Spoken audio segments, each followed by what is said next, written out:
que, bueno, aprovecho a comentarles que se está grabando la sesión. Para todos los que están presentes, vamos a compartir la sesión al finalizar con todos los presentes. Y bueno, gracias Colabora, gracias Ágora, que también está detrás, por hacer esto posible. Y yo recuerdo que Belín me contactó hace unos 3 meses más o menos con esta idea: oye Juan, vamos a hacer esto, vamos a movernos en función de agregar valor a la comunidad de emprendedores que tenemos, y ahí nos fuimos juntando. Entonces acá en esta comunidad tenemos gente de Ágora, de Ashoka, de CEFE, de Aprendo y Emprendo, de CEVAC, finalmente unidos para poder agregarles valor. Eh, Algo muy clave que creo que deben saber todos los presentes es que esto lo estamos haciendo por amor a Venezuela, es decir, por el amor que le tenemos a nuestro país. Aquí no hay un dinero detrás, ahora no nos está pagando por esto. Esto es por amor a nuestro país, es decir, estamos uniendo esfuerzos, uniendo voluntades para aportar todos un poquito al desarrollo de esa Venezuela que soñamos, de esa Venezuela productiva, de esa Venezuela que va a requerir mucho del emprendimiento a todo nivel. Bueno, ya tenemos un buen público. Bienvenidos, Mario, Albani. Eh, Creo que ya podemos dar inicio. Y bueno, el día de hoy voy a invitarles a los que puedan y a los que quieran también abrir sus cámaras, porque ustedes saben que esto de la digitalización ya nos aleja bastante. Entonces, si podemos poner las cámaras, vernos, ver nuestras facciones, ver nuestras reacciones, ayuda un montón a la compenetración y a la construcción de valor agregado juntos, que es lo que vamos a hacer hoy, que es parte de lo que les quiero compartir. Esto no es una clase de dos expertos que se van a parar ahí a decirles lo que ellos saben y para que ustedes aprendan. No, aquí vamos a co-construir cosas. Por supuesto que ellos van a dar su mirada y su experiencia al respecto en un cortito tiempo. Sin embargo, esto va a ser construido en conjunto. Gracias por abrir sus cámaras a todos los que pueden, porque seguro que eso va a aportar. Y bien, bueno, sin más preámbulos, vamos a iniciar. Mi nombre es Juan José Moya, me dicen JJ o me dicen J. Igual Michelle ahora mismo va a darnos unas palabras antes de iniciar, pero quiero que sepan que estamos acá para colaborar juntos. Michelle, tú vas a hacer una pequeña intervención, ¿cierto? Tienes micrófono cerrado. Que te me adelantaste, yo te iba a presentar con todo cariño, pero no importa, ¿no? Cositas que pasan. Bueno, primero que nada, quisiera agradecerle pues a ustedes, a todos los que decidieron participar y unirse a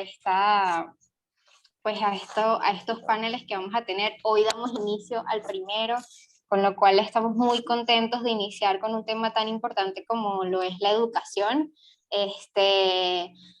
Creemos que la educación es la base, ¿no? Pero también el hecho de siempre unirse, compartir y crear espacios en conjunto siempre trae cosas buenas, ¿no? Y es lo que queremos para el día de hoy.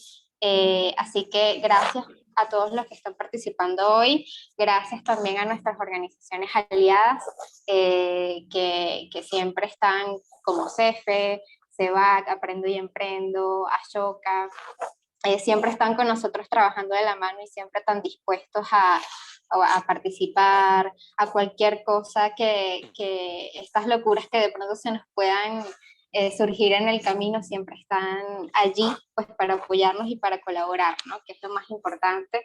Y bueno, me gustaría también presentar a nuestro moderador, que ya lo conocieron, pero igual vale mucho la pena pues presentarlos. Juan José Moya.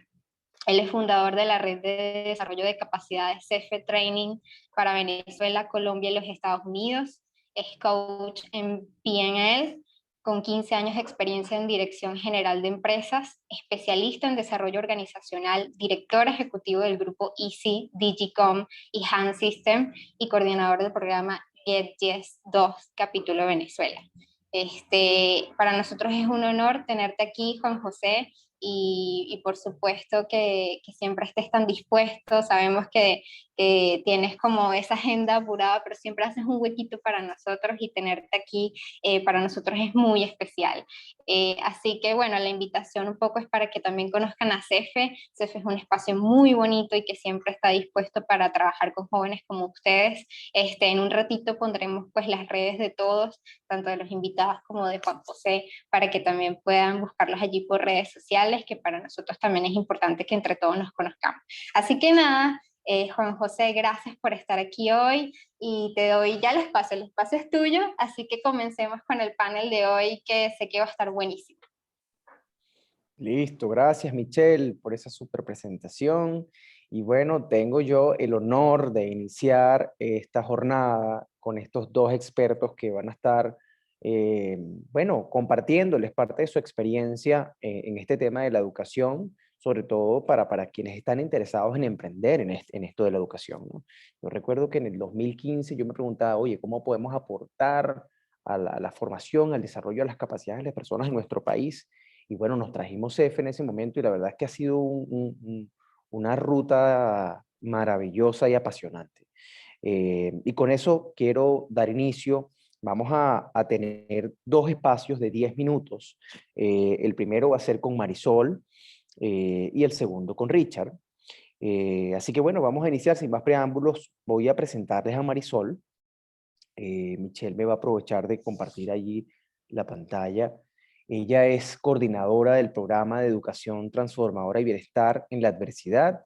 Es educadora y biólogo celular con especialización en psiconeuroinmunología y programación neurolingüística. Investigadora y docente universitaria con 25 años de experiencia en el área. Un honor tenerte por acá, Marisol. La verdad es que tenemos muchísimo que aprender de ti. Lastimosamente son solo 10 minutos, quisiéramos quedarnos seguro todo un día escuchándote. Pero bueno, de eso se trata también, hacer conexiones para luego probablemente tener espacios más grandes juntos. Adelante, Marisol, el público es tuyo. Tienes micrófono cerrado.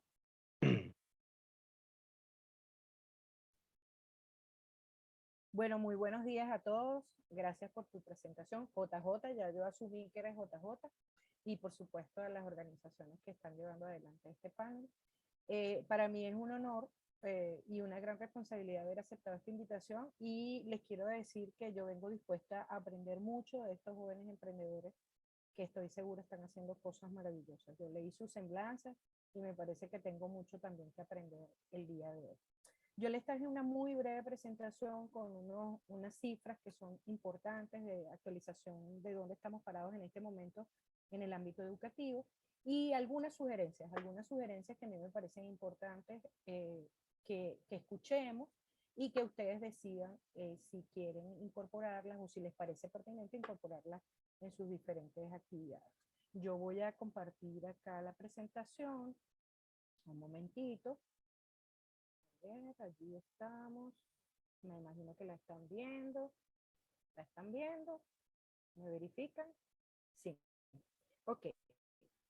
Entonces, además es una gran responsabilidad iniciar estos paneles de expertos nosotros, Richard y yo, caramba, es una gran responsabilidad.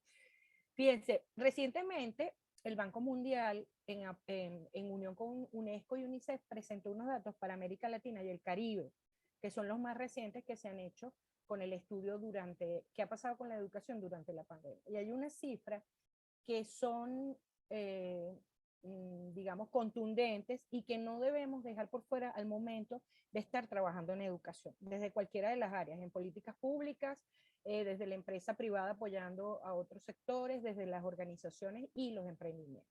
Entonces, fíjense, por lo menos el promedio de escolaridad para América Latina y el Caribe, y es importante resaltar que aquí no están los datos de Venezuela porque no se aportaron al estudio, sin embargo los datos son muy similares a lo que se ha ido explorando en Venezuela, o sea que estos datos imaginemos que son igualmente válidos para Venezuela. Se estima que en América Latina y el Caribe se ha perdido un promedio de 1.5 años de escolaridad en el periodo que está comprendido entre 2019 y 2022. Es decir, durante la pandemia hemos perdido o tenemos un rezago de 1 año y medio de escolaridad en todos los niveles de la educación. Particularmente en primaria está aún más profundizado ese déficit, ese promedio. Luego, en puntajes de lectura en primaria, se ha hablado de que hemos caído casi 10 años, es decir, que 4 de cada 5 estudiantes, oigan bien, el 80% no va a poder comprender un texto de longitud moderada. Y entre el 2019 y el 2020 perdimos 6% en el puntaje de lectura solo en primaria, lo cual es alarmante. La comparación se hace entre 2013, se mantiene estable hasta, más o menos estable hasta 2019, y en el 2019 con la pandemia empieza el descenso. A eso súmenle la deserción escolar, o sea, todo lo que está inmerso en digamos, en este rubro de lectura en primaria. Y además, en niveles de pobreza del aprendizaje, se determinó en este estudio que es la región con mayor aumento en los niveles de pobreza del aprendizaje a nivel mundial, no solo en América, sino a nivel mundial. Ese aumento de 2019 a 2022 es casi de un 20%, ese aumento en los niveles de pobreza del aprendizaje. Es decir, que si teníamos 52% de aprendizaje en 2019, ahorita estamos prácticamente en 70%, lo cual es alarmante, porque estamos hablando de una tasa que se aumentó vertiginosamente en estos 2 años. Luego, relacionado con la pobreza del aprendizaje, hay países en los cuales estaríamos hablando de perder 10 años de mejoría si comparamos, por ejemplo, con el 5º grado. Y en asignaturas como español y en matemáticas. Sin embargo, no es solo en español y matemáticas, o en castellano y en matemáticas, sino que en otras asignaturas estaríamos perdiendo 10 años de mejoría. Es decir, un niño que va a pasar de 5º grado a 6º grado ha perdido 10 años de mejoría y de posibilidad de entender lo que está aprendiendo en este tiempo. Y nos plantean el ejemplo de Brasil, que es uno de los más significativos. Sin embargo, si nosotros trajéramos estos datos a Venezuela, de verdad existe mucha similitud con lo que nos está pasando acá en nuestro país. Entonces, Impresionante. Es Sí, impresionante. quería aprovechar compartirles. Fíjate que interesantes los datos que está compartiendo Marisol. Vamos a tener dos bloques, ¿no? Yo les comentaba el de Marisol y el de Richard. La idea es que puedan tomar nota de cualquier pregunta que quieran hacerles, porque al final vamos a tener una especie de espacio para abordar esas preguntas, para compartir entre los que estamos presentes. Va a ser más o menos unos 40 minutos o 30 minutos, dependiendo cómo nos vaya, pero anoten todo y ahí luego vamos a moderar cada uno levantando la mano, etcétera, para que no se les vayan los cuestionamientos que se les vayan ocurriendo en cada momento. Gracias, Marisol. No, a ti. Fíjense, los impactos entonces para esta generación no pueden ser calificados, o sea, calificándolos de manera muy discreta y modesta, son abrumadores realmente. Estamos hablando de la peor crisis, a ver, ¿qué le pasó? Se quedó como pegadito. Ahí está. Estamos hablando de la peor crisis, se ha definido como la peor crisis en los últimos 100 años. ¿Por qué? Hay deserción escolar. Millones de estudiantes están en riesgo de abandonar o la han abandonado, y en Venezuela lo sabemos, debido a la falta de las habilidades necesarias para pasar de grado o por problemas alimentarios por la emergencia humanitaria compleja que tenemos en Venezuela. Además, ya está probado que hay un impacto sobre el bienestar socioemocional de todas las personas que están involucradas en la educación. Los niños, los jóvenes y los adolescentes, los docentes, las autoridades escolares, los representantes, las comunidades e incluso las autoridades más cercanas a las escuelas. Tenemos una proyección de caída del 12% en las ganancias de por vida, estimadas de por vida, de esta generación de estudiantes, lo cual es muy significativo. Estamos hablando de que a lo largo de su vida es posible que el 12% de sus ingresos se vean reducidos por este rezago escolar y por esta situación que está pasando. Y además, por supuesto, los ingresos para las economías de cada país pues van a estar en el orden de 2.3 billones de dólares, hablando de América Latina y el Caribe. Y insisto, los datos de Venezuela no fueron reportados por los organismos correspondientes y sin embargo correlaciona con lo que está pasando en Venezuela. Además, hay grandes efectos en la desigualdad. Por supuesto, las poblaciones que son más vulnerables, que no solo son en México, Brasil, sino en Colombia, las zonas rurales, los lugares, los barrios más pobres, los que no tienen acceso a Internet, por supuesto va a abrir todavía más la brecha en esas vulnerabilidades y va a poner en desventaja a esos niños, niños, niñas y adolescentes. Y finalmente la pandemia puso en relieve, o sea, resaltó una vez más lo importante que es tener competencias digitales, en las cuales además Venezuela tiene un importante rezago. En el impacto nutricional, sabemos que en nuestro país también hay déficit nutricional y, por supuesto, aumento en las tasas de embarazo en las docentes por falta de previsión, por falta de educación y porque los niños y los niños, niñas y adolescentes no están en la escuela y muy probablemente en las comunidades pues van a tener otro tipo de actividades que va a fomentar el que haya un embarazo docente. Entonces, todos estos datos son realmente abrumadores y no me quiero quedar en los datos nada más, sino más bien en qué podemos hacer desde todos los ámbitos en los que nos estamos moviendo, especialmente aquellos que han decidido y están emprendiendo en educación.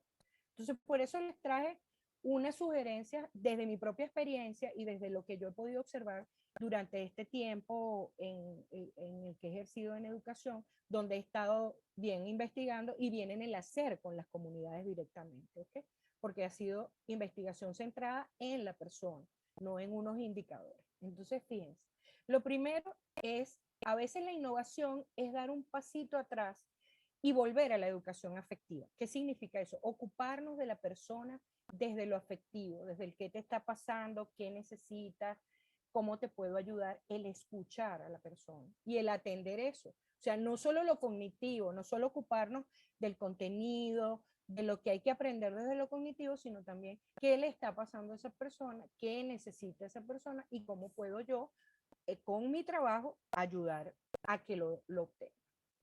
Luego, por supuesto, considerar todos los avances que hay en neurociencia y entender que no hay una sola manera de aprender, que hay tantas inteligencias y hay tantas posibilidades a través de la música, a través del arte, a través de la pintura, a través de la asociación y no necesariamente estricto desde lo racional. Entonces, aplicar esos conocimientos que nos está trayendo la neurociencia y las inteligencias múltiples para incorporarlo a lo que estamos haciendo y permitir que eso amplíe el abanico de posibilidades para los que son los beneficiarios de nuestras actividades, de nuestro emprendimiento. Luego, la empatía con uno mismo y con los demás. ¿Eso qué significa? Yo no puedo ser empático, no me puedo poner es ponerme en los zapatos del otro, no es suficiente. Ser empático es escuchar al otro, atender al otro y estar consciente de sus necesidades, para entonces yo redimensionar y ver cómo lo puedo ayudar, si es que lo puedo ayudar. Y para eso es necesario ser empático con uno mismo. La empatía, yo siempre lo digo, es una ola que viene hacia adentro y luego va hacia los demás. Si yo no soy empático, no soy capaz de reconocer cómo aprendo yo, cómo veo yo el mundo, es muy difícil que me aproxime a la visión de los demás. Entonces, empatía conmigo misma y con los demás.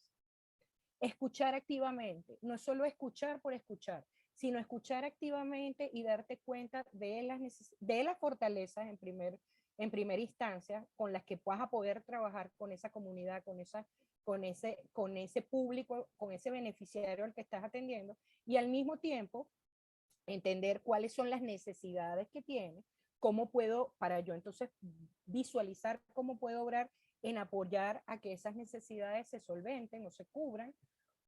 Y luego, además de las necesidades, entender de la potencialidad que aún en la zona más humilde, aún en una zona rural, en el barrio más pobre de Caracas o de cualquier lugar del país, existe el potencial y la posibilidad de que la gente aprenda y no solo se eduque para desempeñar un oficio, para estar en una profesión, sino como persona y en tener habilidades para la vida. Eso es fundamental.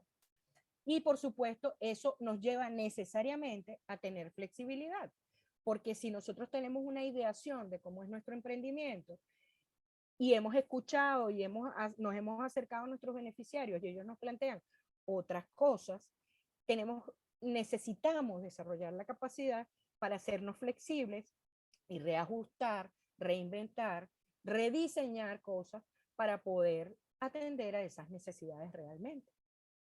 ¿Qué otras cosas podemos hacer?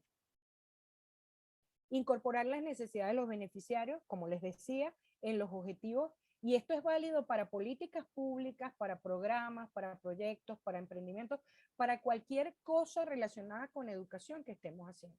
Si nosotros no incorporamos las necesidades de esos beneficiarios en nuestro emprendimiento o en nuestro trabajo, estamos dejándolos prácticamente por fuera, porque muy probablemente les vamos a dar cosas que necesitan, pero en menor proporción de lo que realmente pudiéramos lograr.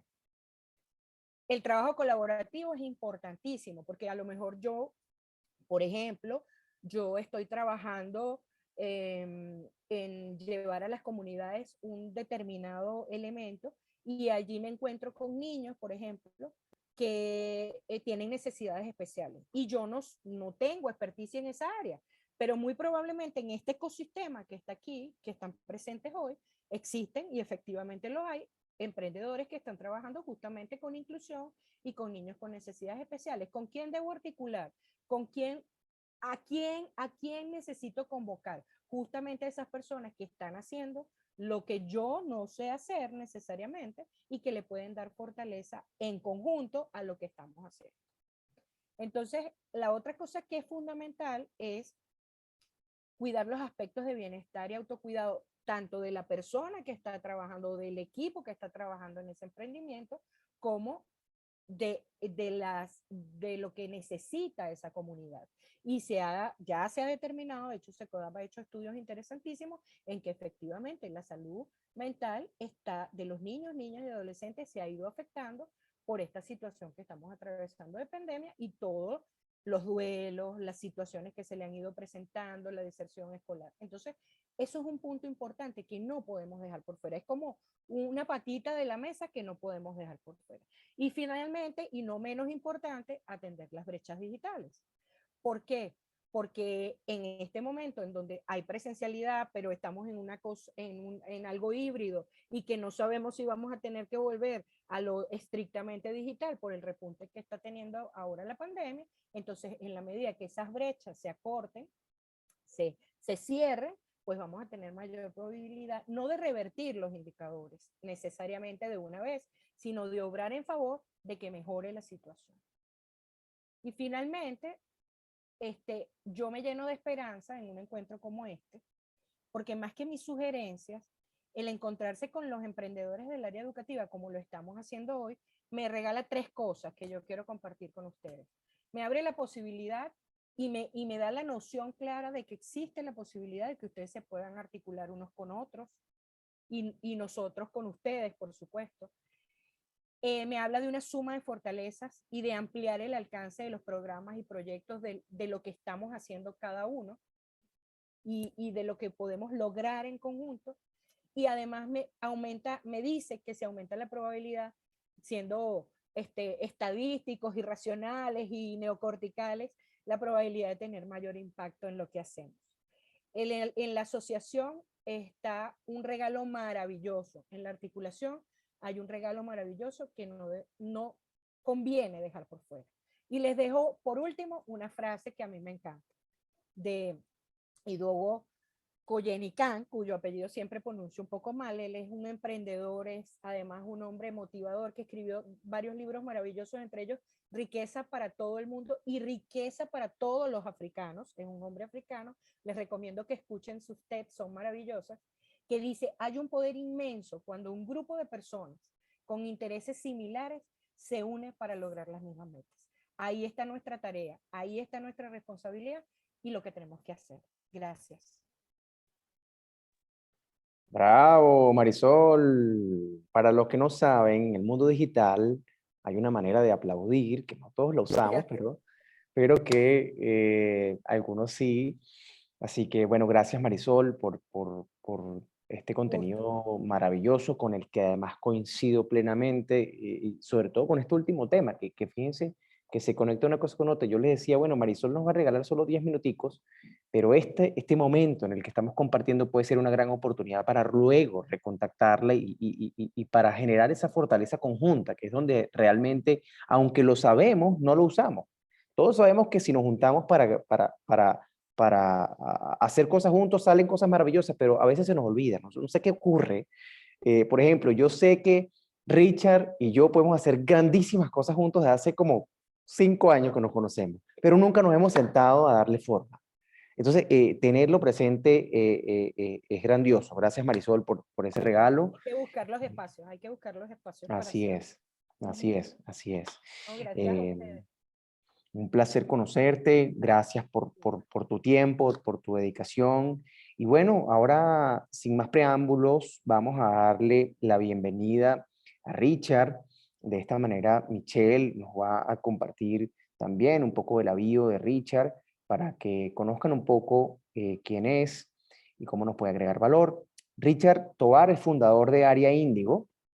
Es una organización que se dedica al tema educativo y que él nos va a compartir un poco más de ella. Es licenciado en educación, profesor universitario, consultor en procesos formativos, desarrollador de espacios alternativos para el aprendizaje.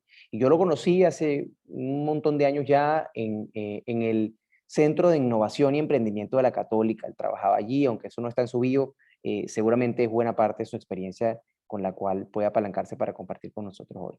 Bienvenido, Richard. Muchísimas gracias, JJ, y gracias, Marisol. Yo quiero ser como tú cuando sea grande y saber administrar bien mi tiempo. De verdad que me encantó cómo en lo conciso diste tanto y de hecho me hizo rebotar mucho contenido del que traía, porque me parecen que las notas que nos compartiste generan un montón de preguntas que pueden ser interesantes hacerle doble clic, ¿no? Bueno, primero comentar que estoy muy honrado y feliz de estar acá. Veo caras conocidas, caras que tienen tiempo trabajando en el tema educativo. Por ahí está Luis Briceño y Luis Molina, quienes tienen rato trabajando en el tema de la educación y quienes están potenciando sus proyectos con ideas bastante frescas. Por ahí veo a Stephanie, veo a Albani, veo gente que de verdad está demasiado concentrada en agregar valor. Y una de las cosas que veía en estas notas es que injusto para los dos Luis, para Stephanie, para Albani, que estas estadísticas no los incluyen. Y voy a profundizar en esto, ¿no? Porque yo veía las estadísticas y decía, ¿qué nos dicen estos datos? Bueno, estos datos nos dicen que hay evidentemente una realidad escolar de la que somos consecuencia, porque también somos de esos números que de alguna forma, por deserción o no, nos sentimos alejados de la dinámica escolar, ¿no? Y luego me pregunto de dónde lo tomamos. Bueno, lo tomamos de instituciones educativas, pero yo luego me pregunto cuáles son los espacios que no se están midiendo. Y es ahí donde empiezan a aparecer nombres en mi mente. No se está midiendo CEFE, no se está midiendo Ágora, no se está midiendo Ashoka, no se está midiendo cada una de las organizaciones que están en el paper de trabajo, que definitivamente nacen como respuesta a esa necesidad educativa a la que la escuela de pronto no puede responder por sí sola por un montón de variables que todos conocemos: infraestructura, recursos, falta de profesionalización docente, un montón de variables. Pero qué bonito que hoy sea el emprendedor venezolano e iberoamericano el que decide ponerse la cachucha de agregar valor, ¿no? Y es ahí donde nacen ustedes, como emprendedores de la educación, y yo solo les quiero pedir un favor para comenzar esta conversa, y es que, please, no cometamos los mismos errores de la escuela. Vamos a pasar del pensamiento competitivo al pensamiento colaborativo. ¿Por qué? Porque en la escuela nos enseñaron que una escuela tenía que ser la top, y que si esa escuela no era la top, entonces no servía, y que si la escuela no buscaba la razón, entonces que se perdiera la verdad. Ustedes como emprendedores de la educación no tienen que caer en el mismo esquema. Y frente a ese nuevo esquema, probablemente puedan articularse de una manera mucho más efectiva, ¿no? Segundo, no compitamos con la escuela.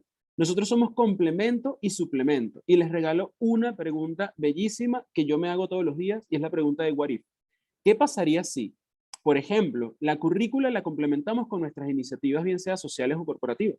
¿Qué pasa si CEFE genera un programa escolar en el cual acompaña a docentes a mejorar su rendimiento monetario a través de la facilitación corporativa? ¿Qué pasaría si Luis Molina genera un programa de suplemento o complemento para generar, y espero no equivocarme con lo que voy a decir en este momento, prácticas del lenguaje de señas? ¿Es lenguaje o es lengua? Luis, ayúdame, siempre me equivoco con Es el lengua, nombre. es lengua, es lengua, es Es lengua. lengua. Con la lengua de señas para hacer escuelas más inclusivas. ¿Qué pasa si, por ahí veo a la gente de Disco Volador San Diego, qué pasa si, como no hay profesores de educación física, yo suplemento esa materia con mi deporte? Entonces hay una cantidad de complementos que hoy la escuela necesita y que nosotros estamos atendiendo. Entonces la mirada no es la competencia. La mirada es poder devolverle el favor a la escuela que nos dio en algún momento. Por re o por fa, por buena o por mala, tenemos hoy la posibilidad de hacer un cambio exponencial en lo que se espera que sea la educación. ¿Por qué? Porque ustedes están emprendiendo y desarrollando currículas alternativas o no formales. Y por último, vamos a incorporar nuestras buenas prácticas al ejercicio docente.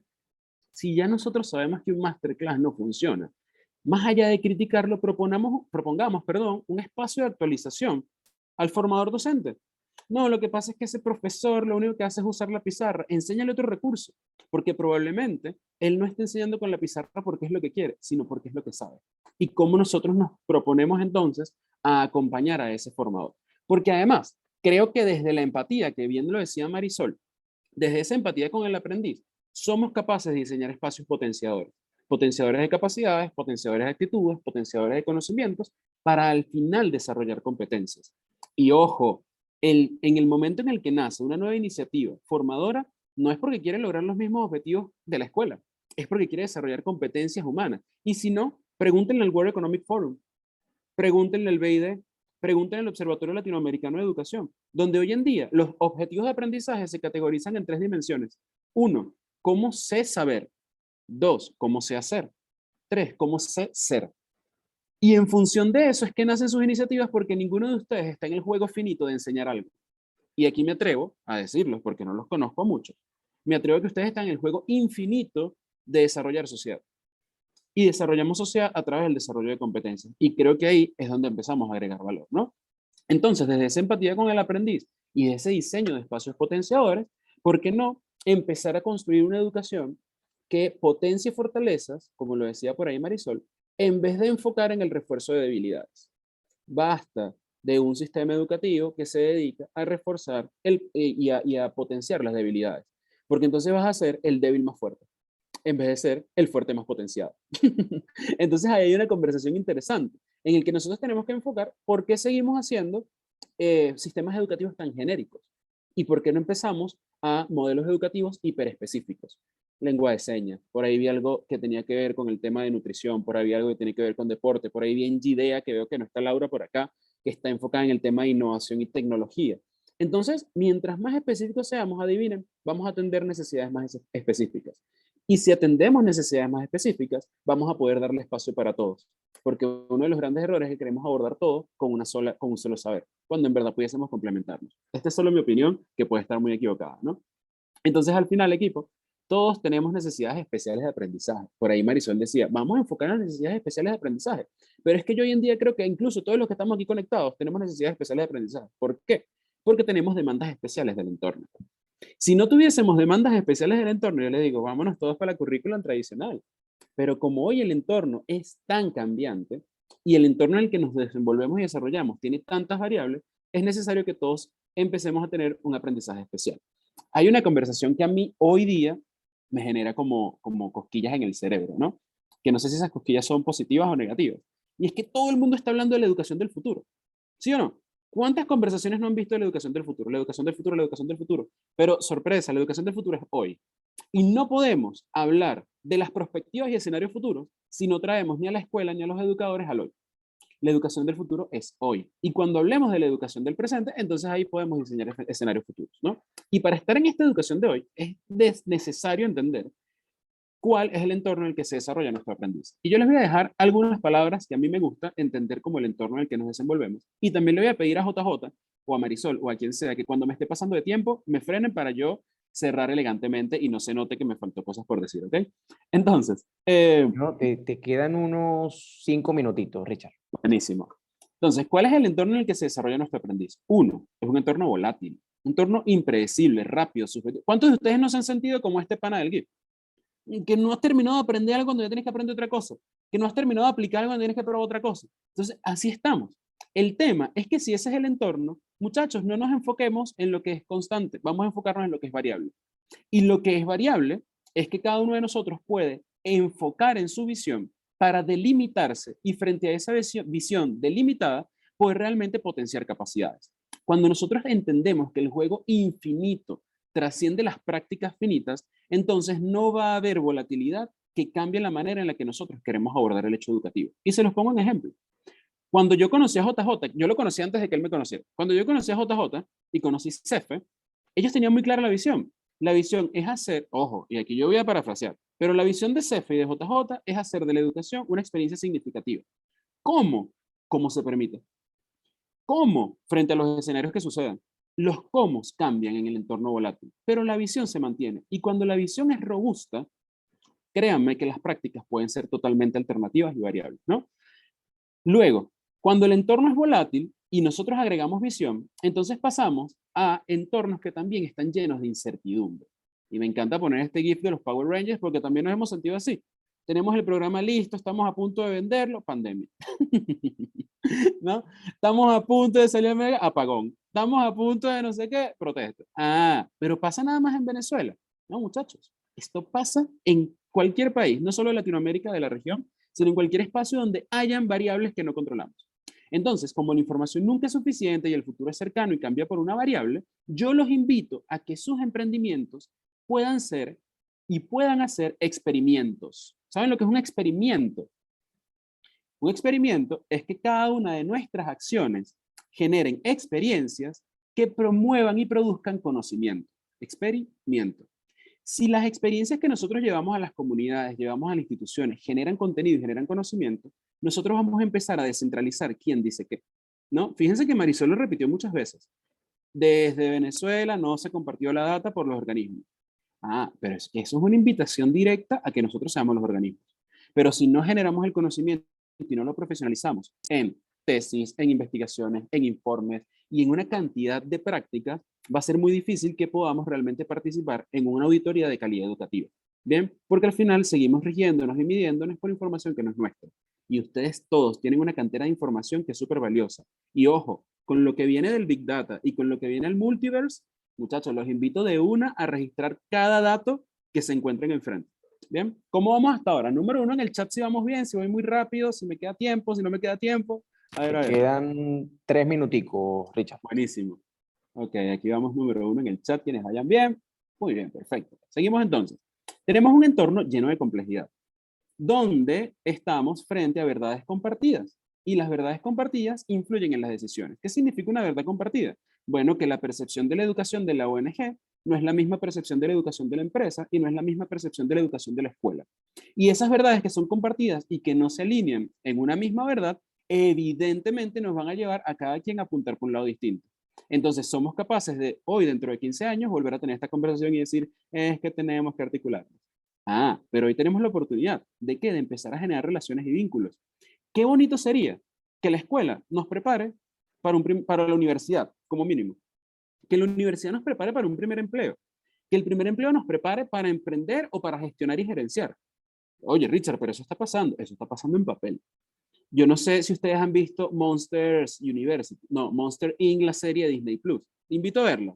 El primer capítulo, un monstruo preparándose para ser el mejor asustador mientras la empresa ahora trabaja con energía de la risa.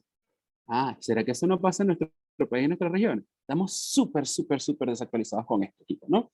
Entonces luego también tenemos un entorno lleno de ambigüedad. Lo que es puede ser o no. Y entonces ahí es donde ponemos esta cara, pero ¿cómo así que lo que es puede ser o no? Pero ¿cómo así que los resultados esperados no son los resultados que vamos a alcanzar? Pero ¿cómo así que la educación no es para educar? Y un montón de preguntas que entonces nos empiezan a generar mayor torpeza que claridad. ¿Y cómo llegamos a la claridad? Siendo más descriptivos que interpretativos. Lo que hizo Marisol es lo que todos tenemos que hacer. Frente al dato y frente a la información veraz, verificada y real, ¿cuáles son las decisiones? No porque yo creo, no porque yo siento, no porque para mí. Porque si seguimos en la conversación de para mí, nos estamos perdiendo de una verdad compartida, ¿no? Ya para cerrar mi conversación, entonces la pregunta es, ¿desde cuándo tenemos este entorno con estas características? ¿Desde las elecciones del 99? ¿Desde las protestas del 2014? ¿Desde los apagones del 18? ¿Desde la pandemia del 20? Desde siempre, desde luego, muchachos. Porque así funciona el mundo. Y los entornos los entornos VUCA nacen cuando nace el mundo y cuando nacen las interacciones sociales. Haga la publicidad, Richard. Paga la publicidad, ¿no? Entonces, frente a esa realidad, ¿desde cuándo nuestra escuela, nuestra empresa, nuestro emprendimiento forma para este entorno? Y es una pregunta que tenemos que hacer, que no la vamos a responder hoy, ¿no? Pero yo sí les quiero regalar dos visiones interesantes. Uno, Peter Senge. Las empresas que aprenden es porque se hacen responsables de que su gente esté preparada para los retos del entorno, no para las pruebas de desempeño. Fíjense, esto es tan importante. Convertir la empresa en escuela y convertir la escuela en empresa nos permite entender que frente a un escenario VUCA, el contenido no es el más importante. VUCA, perdón. Frente a un escenario VUCA, es que esta gente lo hizo buenísimo con el naming. Frente a un escenario VUCA, el contenido no es lo más importante, sino la cantidad de habilidades y actitudes que le van a permitir responder frente a distintas situaciones, ¿no? Ahora, para no irnos nada más al mundo empresarial, sino tener también la visión de un pedagogo, Paulo Freire nos dice, no hay verdad que no sea unión inquebrantable entre el hacer y el pensar. Es decir, entre la experiencia y la reflexión. Lo que quiere decir que los espacios de iteración de aprendizaje y enseñanza no son espacios para transmitir información, sino que son espacios para construir experiencias y frente a la experiencia construir verdades. Entonces, si ya tenemos claro el para qué y el cómo, la pregunta es, ¿cómo ustedes lo van a llevar a sus emprendimientos? Y esas son las preguntas que yo les quiero dejar el día de hoy. Si tenemos claro el para qué, que es para desarrollar competencias, y el cómo, que es a través de experiencias que construyan verdades, la pregunta es, ¿cómo ustedes ponen al servicio de la educación sus negocios, sean sociales o sean corporativos? Y lo otro es, si es un negocio social, entonces, ¿cómo lo hacemos sostenible? Y esa es una pregunta que nos tenemos que hacer todos los días. ¿Por qué? Porque basta de la percepción de la educación que es sociolamentable. Y basta de la percepción de la educación que es poco sostenible. Y basta de la conversación de la educación que está puesta al servicio de otro, pero nada está puesta al servicio de ellos. Desde las políticas públicas, desde la ONG, desde la empresa privada, hay un sinfín de mecanismos con los cuales podemos monetizar la educación, además sin sentir culpa de que la educación sea monetizada, porque mucho de lo que hoy nos trae a donde estamos con la escuela es que nadie se preguntó cómo hacerlo rentable. Y mi invitación es a que empecemos a preguntarnos cómo rentabilizar y monetizar nuestras prácticas y nuestros esfuerzos. Gracias y espero no haberme pasado. Bravo, gracias Richard, gracias, gracias. Emocionante y apasionante tema que nos regala Richard, además desde una visión muy de él, quizá un poco equivocada, como dice él mismo, me parece excelente esa frase, Richard, te la voy a robar. Esta es mi opinión, que puede estar muy equivocada. Me parece genial. Gracias, Richard. Otra cosa que nos regaló, bueno, si seguimos en la versión de para mí, nos estamos perdiendo de una verdad compartida. Wow, wow. De verdad que yo me sentí hoy en un espacio de absorción de un speech de grandísimo nivel, Richard. Ahora más que nunca es necesario que te unas a la comunidad cefista porque no me puedo perder de lo que ahí va a pasar. Gracias, gracias, gracias. Bueno, ahora vamos a dar inicio en estos minutos que nos quedan a hacer cualquier tipo de preguntas, dudas que quieran ustedes tener en este momento, que quieran anticiparse a preguntarle a alguno de nuestros dos ponentes. Vamos a hacerlo de manera moderada, van levantando la manito en Zoom. Recuerden que abajo, en donde están las reacciones, abajo a su derecha, tienen unos iconitos. Hay uno de ellos que les permite levantar la mano y para cualquier intervención que quieran hacer desde ahora en adelante pueden hacerlo, ¿ok? No todos al mismo tiempo, por favor, hay que ir. Aquí está Stephanie, va a abrir el panel de dudas y preguntas. Adelante, Stephanie. Buenos días a todos, saludos desde la isla de Margarita. Pues esta es como pregunta abierta, tanto para Marisol o para el profe Rich. Allí ellos determinan quiénes la pueden responder o si les complementa, que sería maravilloso.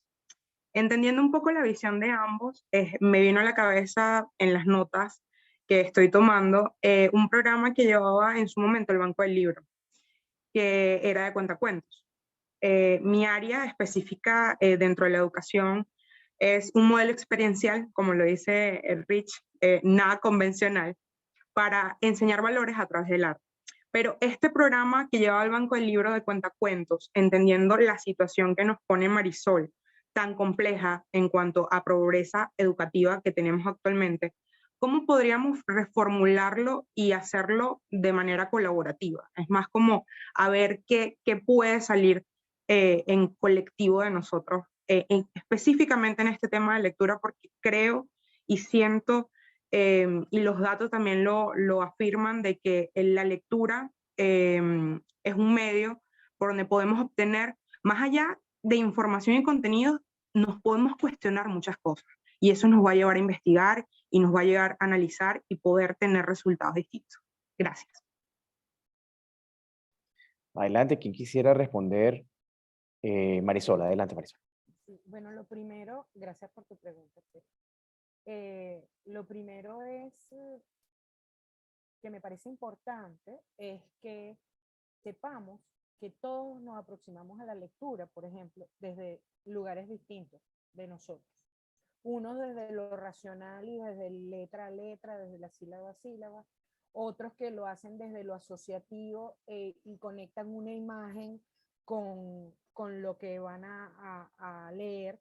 A mí me pasó, por ejemplo, yo trabajé en una escuela donde centros de desarrollo humano, que era para niños que habían estado en condición de calle, y muchos de ellos no sabían leer y tenían 10 años y no sabían leer. Y algunos no lo hacían digamos, lo aprendieron con sopas de letras, aprendieron algunos, y yo estaba leyendo Narnia en ese momento, y entonces yo les llevaba el libro y ellos veían las figuras y ellos construían su historia y después se motivaban a leer lo que de verdad decía el libro. Entonces hay muchas maneras de aproximarse, incluso desde lo que te recuerda, desde la memoria afectiva, también se aprende a leer, se interesa en aprender a leer la persona. Entonces, es como muy variable. Hay que inventarse varias estrategias y tener varias digamos, ventanas en la misma casa para poder asomarse, porque cada quien se va a asomar desde una ventana diferente. Entonces, y tomando un poco lo que decía Robert en la frase del maestro Freire, yo me atrevería de manera muy, digamos, audaz a agregar el sentir. No solo es el pensar y el reflexionar, sino el sentir, porque muchas veces el aprendizaje está condicionado por la inestabilidad emocional en un momento determinado. Y yo lo tuve de primera mano con esos muchachos. Ellos no sabían leer y pasaron 2 años académicos en un año con exámenes del Ministerio de Educación. ¿Cuál fue la diferencia? Tratar de enseñarles desde el inicio, cuando ellos no podían, porque no podían con su parte emocional, no hallaban cómo procesar su parte emocional, era inútil absolutamente. Cuando se les dio soporte y acompañamiento para esas situaciones emocionales que ellos estaban viviendo y que habían vivido durante mucho tiempo, y llegaron a un nivel de estabilidad suficiente para ellos, empezaron a aprender de una manera impresionante. Entonces, yo lo vi, yo lo evalué, yo estuve allí. Entonces, sé que eso es muy necesario. Y nosotros en Venezuela, por ejemplo, estamos en un momento en el que la parte emocional está muy afectada en los niños y en los jóvenes. Entonces, es importante que también nos articulemos para atender eso y para entender que a lo mejor hay que estabilizar primero esa parte y después recurrir a las múltiples aproximaciones que hay para aprender a leer. Gracias Marisol, le voy a dar la palabra a Riche, pero antes, fíjense qué interesante para los emprendedores en educación que están acá con nosotros.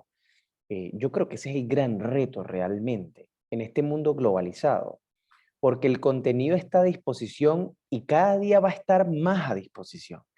Cada día más velozmente, cada día en plataformas más ágiles, cada día de la manera que quieras vas a saber más rápido de lo que quieras saber desde el punto de vista de contenido, pero no necesariamente desde el punto de vista de la experiencia que te conecte con tus experiencias previas y con tus emociones presentes, que haga que empaquete tu habilidad y tu capacidad para desarrollar las nuevas cosas. Es decir, cada día va a tener que ver menos con contenido y más con cómo ese contenido se conecta con tus experiencias previas y tus emociones presentes. Creo que tiene mucho valor este comentario que ha hecho Marisol y les invito a indagar un poco más, Richard. Gracias, JJ, y gracias, Marisol. Yo quiero aprovechar justamente el comentario de Marisol, porque el tema de las sensaciones, el tema del sentir, es clave al momento de enseñar y aprender. Y hay una sensación con la que yo, al menos, Richard Tovar, tiene 21 años asociando al hecho educativo, ¿no? Primero, la edad mínima o el tiempo mínimo promedio que pasamos nosotros en la estructura educativa formal es de al menos 21 años, ¿no? Mínimo. Ciertas condiciones aplican. Y en esas ciertas condiciones aplican, la primera sensación que podemos registrar frente a la enseñanza y el aprendizaje formal es una sensación de miedo. Y esa sensación de miedo o sensación de castigo, no lo digo yo, lo dice todo el tema de la escuela nueva, la escuela de Paulo Freire, lo dice John Dewey, lo dice, o sea, la sensación de miedo lo que nos hace es elevar nuestra sensación de incapacidad. Hablando de sentir, si yo me siento con miedo y me siento incapaz, ¿cómo enseño y cómo aprendo? ¿No? Pero es la misma sensación que se replica al momento de desarrollar una nueva iniciativa educativa. Es una sensación de miedo y una sensación de incapacidad. ¿Por qué? Porque entonces no evalúo cómo relacionarme con esos otros proyectos o con esos otros programas para agregarle valor. Y por ahí hay una práctica que a mí me encanta y se las quiero regalar, que es la práctica del doble clic, ¿no? Cada vez que yo escucho algo o cada vez que yo voy a interpelar en una nueva relación, en un nuevo proyecto educativo, a mí me gusta hacer doble clic. Y haciéndole doble clic a la pregunta de Stephanie, y me gustaría validar contigo, Stephanie, es si la pregunta es, ¿cómo relacionarme de manera efectiva con Banco del Libro o X organización para potenciar? ¿Es así? Me refería más que todo a cómo entender estos proyectos de lectura que antes existían, pero orientados hacia la experiencia. Okay. Y por qué no, desde esa premisa, que salga aquí pues una relación que lo haga posible. Muy bien. Fíjate que en función de eso, ¿no? Yo creo que lo primero que nosotros tenemos que evaluar con esos stakeholders, esos aliados, esos proveedores de servicios formativos, es si esa relación, uno, tiene el interés realmente de potenciar su programa. O sea, eso es lo primero. Si tiene el interés, que probablemente sí, luego tengo que preguntarme si está dispuesto a. ¿Por qué? Porque todo proceso de cambio sin disposición lo que va a traer como resultado es frustración, ¿no? Entonces, si está interesado y está dispuesto, viene la tercera pregunta que siempre la respondemos con un no, que es, ¿y tienes la capacidad? Y vamos a responder que no. ¿Por qué? Porque la capacidad se orienta a tres elementos claves. No tengo, no puedo, no sé. ¿Sí? Entonces, ¿tengo la capacidad? Oye, no. ¿Por qué? Porque no tengo la gente. Pero podemos contratarlo. No puedo porque no tengo el dinero. Pero bueno, pudiésemos buscar la manera de hacerlo digital. No, porque no sé hacerlo, ¿no? Entonces, la capacidad es un temita que la podemos mirar desde dos versiones. O desde la mirada de escasez, que es como la acabo de relatar, o desde la mirada de abundancia. No puedo, ¿quién sí puede? No tengo, ¿quién sí tiene? No sé dónde aprendo, o quién sabe, ¿no? Entonces, cuando nosotros pasamos de la premisa a la pregunta y del pensamiento a la acción, es mucho más probable que podamos encontrar cómo llevar cualquier contenido a la experiencia, pero solo si estoy interesado, dispuesto y encuentro en mis relaciones la capacidad. Que es muy bonito, que ustedes hoy día son jóvenes, somos jóvenes, incluyendo todos los que estamos en este Zoom. La OMS dice que jóvenes es de 60 para abajo, así que todos aquí somos jóvenes. Ya no, Luis. Entonces, entendiendo y partiendo de la premisa de que somos jóvenes y que los jóvenes tienen ciertos elementos fisiológicos y además psicográficos interesantes, y sino que Marisol a nivel biológico nos cuente cuáles son esas realidades de los cuerpos jóvenes, ¿por qué no aprovechar esa fuerza, por qué no aprovechar esa energía, por qué no aprovechar ese ímpetu para empezar a establecer relaciones que puedan transformar desde el interés, la capacidad y la disposición? Porque si no, lo que voy a ponerme al final es encima un montón de responsabilidades de héroe que no me corresponden. Y además, el emprendedor en la educación tiene ese complejo. Soy el superhéroe que tengo que salvarlo todo, ¿no? Y además, como tengo que salvarlo todo, de mí depende. Y muchachos, no. Recuerden, delimitarnos nos da la capacidad de crear. Bien, eso es lo que quería comentar. Chévere, chévere, Richard, gracias. Nos sigue regalando frases memorables. Delimitarnos nos da la capacidad de crear. Qué buena, Richard. Gracias por esa intervención. Stephanie, antes de darle la palabra a Giorgio, que tenía la mano levantada antes que Luis. eh, Stephanie, lectura desde la experiencia. Eso por ahí iba tu incertidumbre. Te voy a invitar a que me contactes la semana que viene, el día que tú prefieras. Mándame un WhatsApp, por favor, el lunes, el martes. Pídele mi teléfono a Michelle. Tenemos un proyecto que va muy relacionado a ese tema, ¿ok? No tenemos una persona actual que se encargue, por eso el proyecto está medio congelado. Así que si quieres hacerte cargo y es un tema de interés tuyo, te podemos echar pichón juntos, ¿ok? Maravilloso. Aceptado ese primer contacto. Y no, y para complementar, en cuanto a experiencias, que por allí el chat nos estaban pidiendo que podíamos compartir algunas experiencias. Y así me pasó lo que dice Rich, el cambiar ese pensamiento o ese precepto que tenía de escasez. Yo siempre durante mi etapa educativa formal era como que me falta tiempo, no tengo tiempo, quiero hacer pero no tengo tiempo, sé cómo hacerlo pero no tengo tiempo. Y pasé a ese mundo maravilloso que te permite crear y co-crear, que es el de la abundancia. Y me he encontrado con Patio Play una maravillosa lista de personas que estaban allí para darme respuesta a lo que yo no podía solventar como líder. Entonces, el hacer esa pausa, el entender también ese complejo de héroe que nos recuerda Rich, que lo tenía presente siempre, de que quiero hacerlo más grande, quiero ayudar a más gente, quiero hacerlo masivo, entender que con 20, con 5, con 10, con 12 chamos tú puedes comenzar. El truco está en comenzar, en dar ese primer paso. En el programa Colaboras hemos llevado un acompañamiento maravilloso, de verdad que nos cambió la manera de ver a la organización en sí, y posteriormente con Young Leaders with Full Potential, que Rick es uno de nuestros mentores y profesores dentro del programa, lo hemos visto así, en el cómo entender las necesidades de ese beneficiario meta y desde el background de experiencias y todo el know-how que tenemos nosotros y que sabemos hacer, cómo poder darle respuesta a sus necesidades. Entonces, ir en ese cambio y en ese pase no es de un día para el otro, pero es totalmente alcanzable. Así que bueno, gracias a todos ustedes por este espacio de verdad maravilloso. Gracias, Stephanie, gracias por tu intervención. Y bueno, por temas de tiempo, vamos a cerrar con Giorgio y con Luis Briceño, que nos habían levantado la mano. Son las 11:01, nos habíamos planteado terminar a las 11, pero bueno, vamos a terminar con estos minuticos de flexibilidad. Adelante, Giorgio. Buenos días, ¿me escuchan bien? Así es, perfecto. ¿Sí se escucha bien? Bueno, no, yo quería agregar una información, gracias por la oportunidad, de que yo tuve la oportunidad de participar con el Banco del Libro en ese tema de cuentacuentos por el Goethe Institute.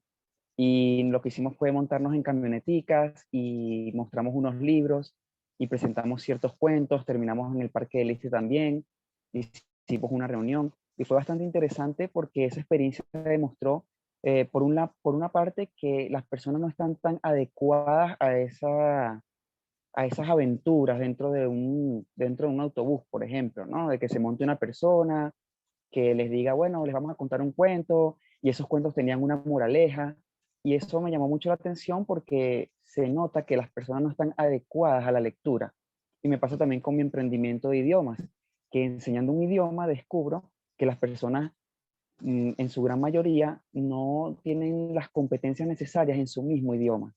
Entonces, creo que como experiencia puedo aportar el hecho de que al momento de enseñar, al momento de transmitir conocimiento, es muy importante conectar con la persona y pues hacerle saber que la lectura es muy importante, sobre todo porque ese conocimiento que se adquiere a través de los libros y los documentos, pues ayudan a que la persona pues desarrolle sus capacidades intelectuales. Eso es lo que quería agregar. Gracias, Giorgio. Seguramente uniéndote con Stephanie pueden sacar buenas cosas de esa experiencia. Adelante, Luis. Bueno, gracias por la oportunidad, JJ. Casualmente, bueno, y gracias también al profe Rich, que por cierto, uno de los programas que me ayudó bastante en el tema de formación fue con Área de Índigo. Muchísimas gracias. Bueno, y a Marisol también por la oportunidad.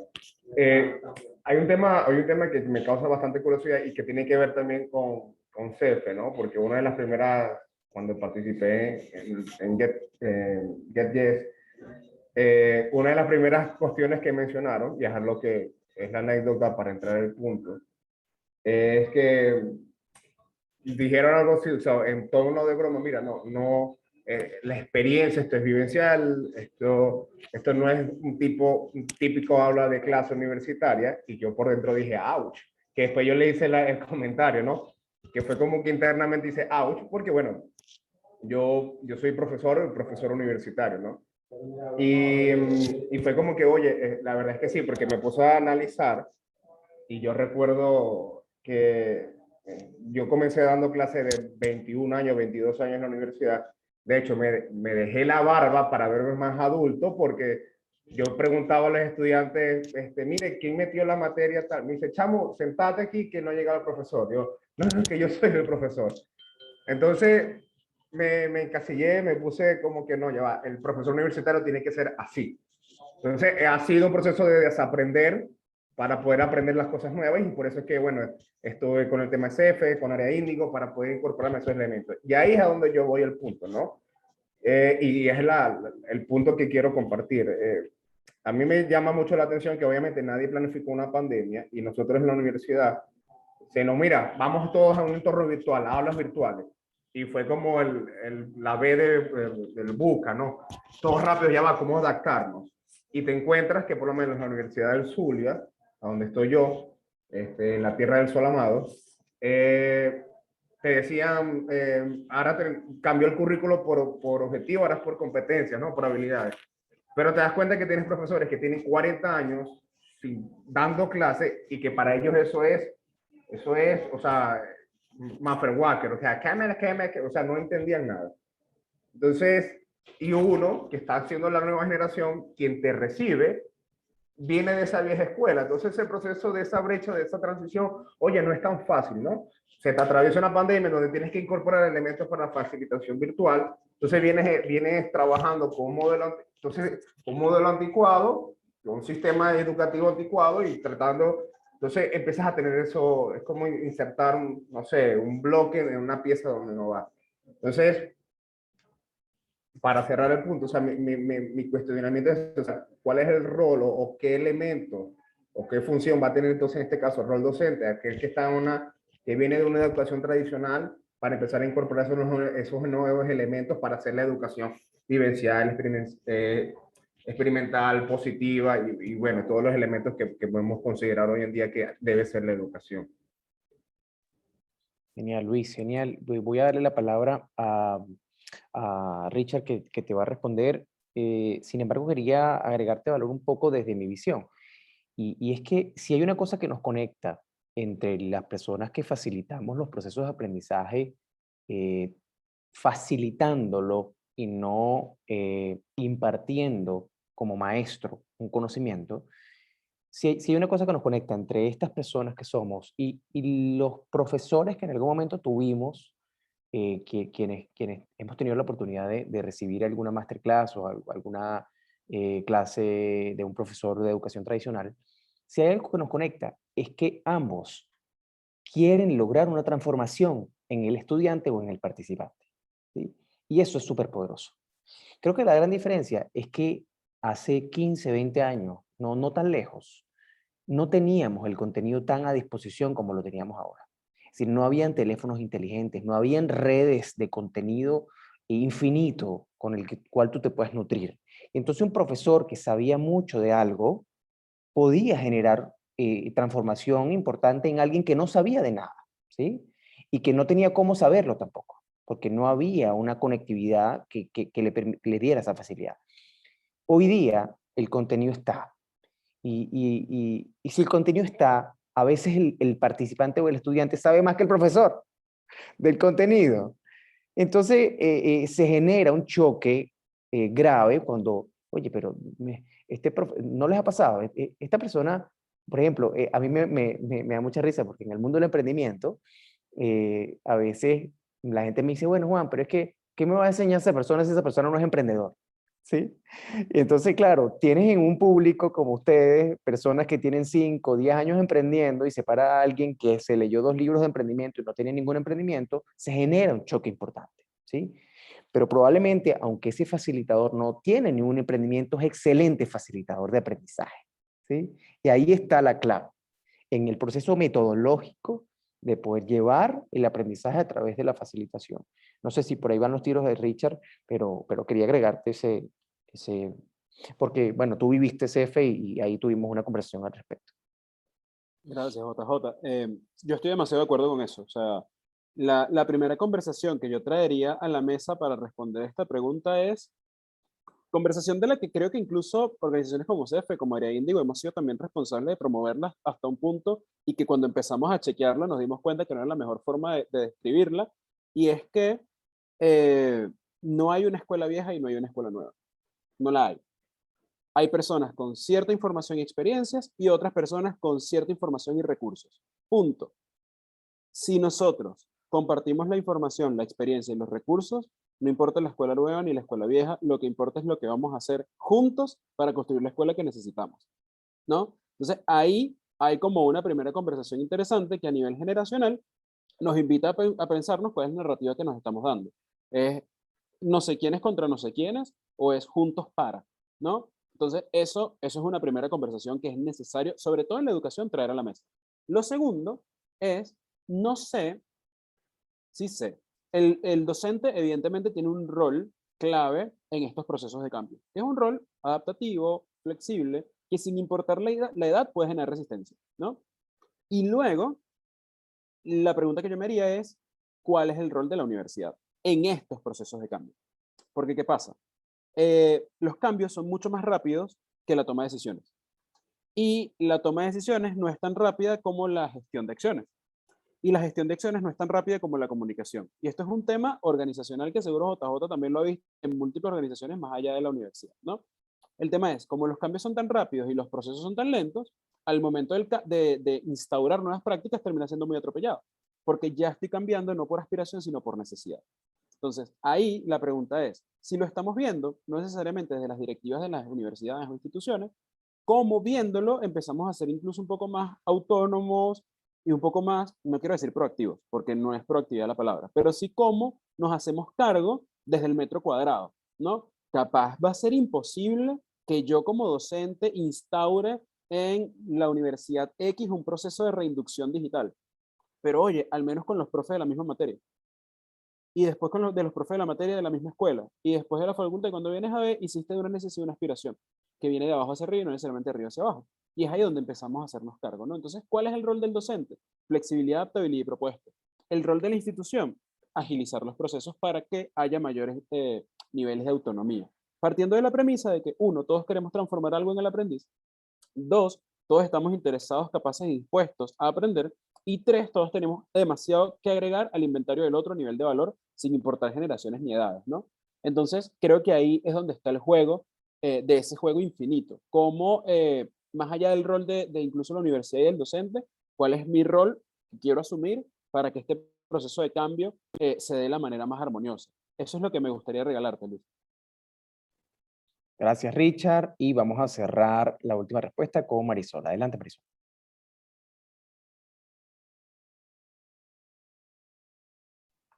Bueno, de acuerdo en que tenemos que hacernos cargo de nuestro metro cuadrado, y eso es muy importante, y para eso está la libertad de cátedra, la libertad de departamentos y todas sus variantes.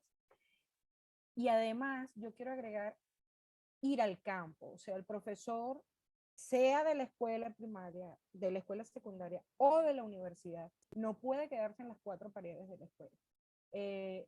Hay que trabajar con las comunidades, explorar las comunidades a las que vamos a atender, a las que les vamos a servir, con las que tenemos que trabajar para que lo que hagamos en el aula, porque además en el aula y con ellos, fuera del aula, con ellos en las comunidades, como dice JJ, el contenido está disponible. Y hay otra cantidad de elementos que a lo mejor podemos aportar nosotros y otra cantidad a su vez de elementos que ellos nos pueden devolver como comunidad. Yo llevo, bueno, más de 25 años haciendo trabajo, no solo en educación, sino en investigación biomédica. Y siempre he hecho trabajo con las comunidades. Yo nunca me quedé encerrada en las cuatro paredes.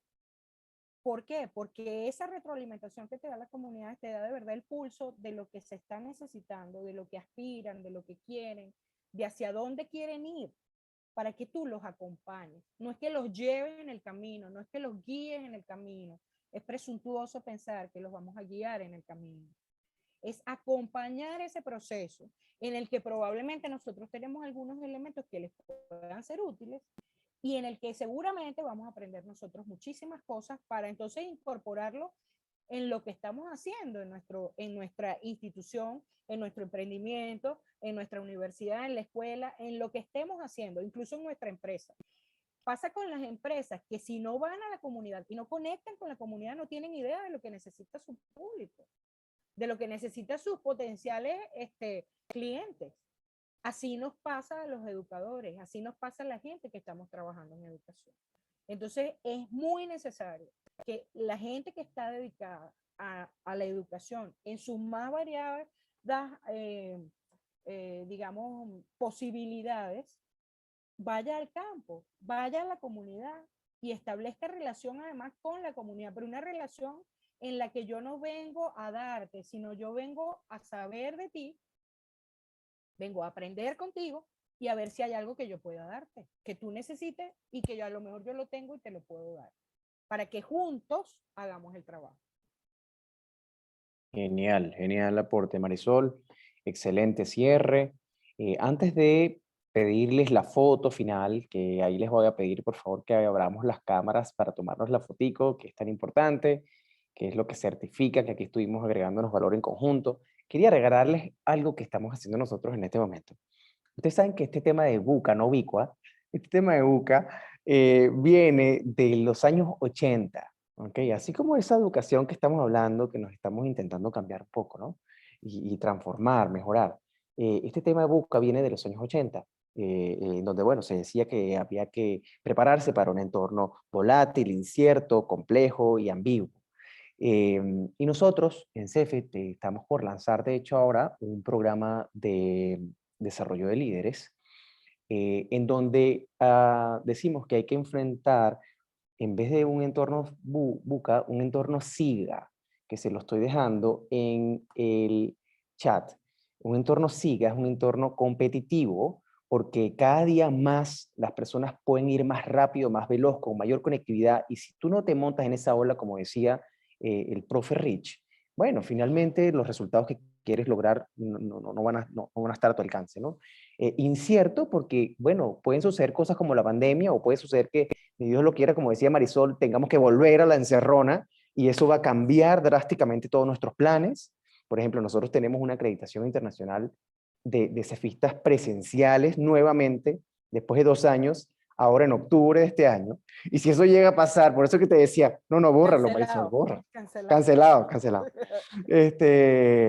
Entonces, bueno, incierto, globalizado, es decir, entender que ese metro cuadrado ya no es un metro cuadrado en Venezuela, sino que todas tus acciones pueden tener impacto global en los países que quieras, y que simplemente es un tema de que quieras que esto sea así, y ágil, un entorno ágil en el que la transformación digital ya no es algo nuevo, en que la transformación digital es algo que está presente, y que yo creo que ya estamos en la época de pasar a algo más nuevo que la transformación digital, pero que todavía muchos no entendemos de qué va, y tiene más que ver con las personas que con la misma tecnología.